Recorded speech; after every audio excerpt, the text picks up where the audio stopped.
WrestleMania call-ups are a moment of wonder and excitement for fans. New faces join those familiar, and the whole thing reeks of potential with new feuds and teams to be formed and then battered into submission. However, while we might cheer and boo loudly for these new main roster talents, those actually working on the shows might be a little less enthused. For every new person, your position weakens, and even those at the tops of their games look behind them at the nippers trying to chomp at their heels. A swollen roster is going to mean that eventually the fat is going to have to be cut, and through choice or a firm handshake, there are going to be some superstars that might not make it to the end of the year with the WWE. Not that this is necessarily a bad thing, but still, change is a-coming. With this in mind, I'm Jules of WhatCulture.com, and these are 10 wrestlers who should or could leave WWE in 2018. But before we begin, don't forget to subscribe to stay notified. Ding, ding, dong. Number 10, Neville. October the 10th, 2017. This was the day that outrageously talented Neville discourteously departed the WWE after yet another request to put over bothersome cruiserweight imp Enzo Amore on Monday Night's Raw. This wasn't the first time that they've dumped on the man who gravity forgot. In fact, many attribute the main cause of ire being that his match with Austin Aries was cut from the WrestleMania DVD, aka he got very little money comparatively for his performance. Hopefully the WWE will finally allow him to leave his contract and head back to the more profitable and hopefully respectful waters soon. Number 9, The Ascension. Pigeonholed as punchlines within weeks of graduating from NXT, The Ascension's flagging credibility had more dirt heaped on top of it from a cast of oldies during the 2015 Raw reunion. Connor and Victor were humiliated and humbled by the New World Order, the New Age Outlaws, and the old as APA.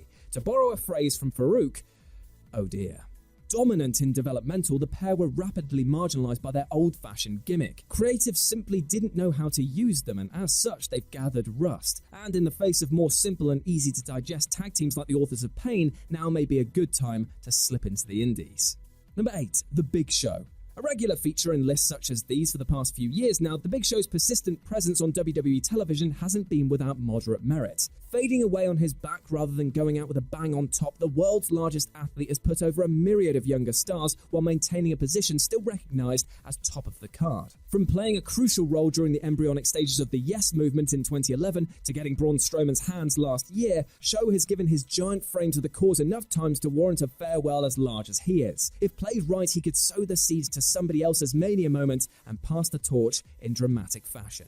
Number 7, Dolph Ziggler. Oh, Dolph, you lovely man. You can seemingly sell everything but yourself. With all of your flailing and impressive landings, you think that you would see yourself bumped up the card for once. There's a fair bit of rumbling that Dolph should drop down to NXT and act as a sort of graduation benchmark. If you can beat him, then you can make it to the main roster. And his attitude, work ethic, and style would work well for this. However, it seems like the message got a little messy, as instead, he's brought NXT to him in the form of one Drew McIntyre. The steam with which this tag team is hitting the road is impressive, offering a great-looking double finisher and an awful as shared entrance music gimmick, but it's clear where this is heading. Betrayal and a boot to the face for Dolph. He's a great worker, but at this point seems to be clinging on more than Shawn Michaels at the 1995 Royal Rumble. Number 6, The Colognes. Who? Oh, right, them. Yes, I know that's mean, but they need to go. Zero screen time, a car crash of a sales pitch gimmick are like Alzheimer's for fans. We simply don't remember them, as sad as it is. Number 5, Tamina. You have to feel sorry for Tamina. She was a high-flying threat during the period of decay in the Divas division, but she was later left behind by the uber-talented crew that burst through in the wake of the Women's Revolution, and has only fallen further down the pecking order thanks to a recent injury. The problem is obscurity. What does she offer the roster that already doesn't exist? Nia Jax is the monster, Ember Moon is now the high flyer. So what's left? Silent bodyguard? If so, I'll take my coat and 12 hats to go, please. Number 4, Titus O'Neil. Adam Wilborn will hate me for putting Titus on this list, but please, my ginger friend, I only want the best for this towering talent. Listen to an interview with him or any backstage segment and you'll genuinely see one of the nicest guys around and one of the best dads in the business.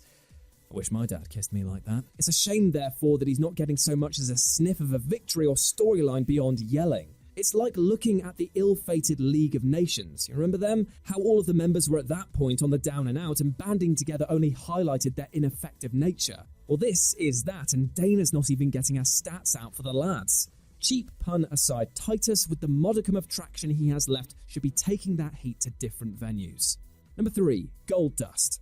The bizarre one recently appeared to foreshadow an impending exit from full-time competition, with a tweet paying tribute to his own career and politely begging for a job as a performance center guru. Dustin Runnels discovered his physical performance peak shockingly late in his career, but he'd already amassed an enviable legacy as one of the most diverse all-rounders by the time he returned for the in-ring run of his life in 2013. In truth, the company have neglected to make the best of his best, but few could have predicted him even still being a relevant TV-ready character 23 years after his debut. So use him, take him off the stage and give him a chance to run things instead, because if the WWE don't, then I think that maybe his brother Cody might be able to tempt him away to more creative fields. Number 2, Curtis Axel.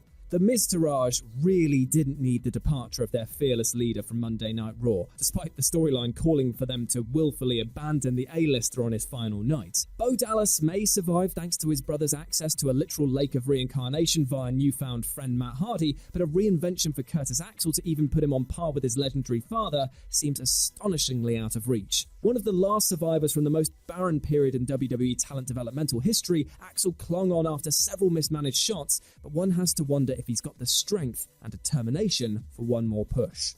And number 1, Brock Lesnar. $500,000 every time he appears on a pay-per-view. Jesus, that is a lot of money for what may amount to that little jig Brock Lesnar does on the way to the ring. It's the Beast's most lucrative stint yet, but represents possibly the least appealing deal since Vince McMahon reopened his arms to the former UFC champion back in 2012. Fans are souring on his title reign, and matches between Samoa Joe, AJ Styles and Reigns have been less than stellar. He's exempt from the 50-50 booking that plagues the rest of the roster, and it's going to be a big loss when he eventually does stay down for the 3 count. But with such a high cost per match, you have to wonder, is he going to have the title shifted off him quickly and then told to stay at home? Or are we going to be witness to a slow erosion of patience until the belt means less than it should? Only time will tell, but it's likely that Brock won't be coming back once his duties are finally over.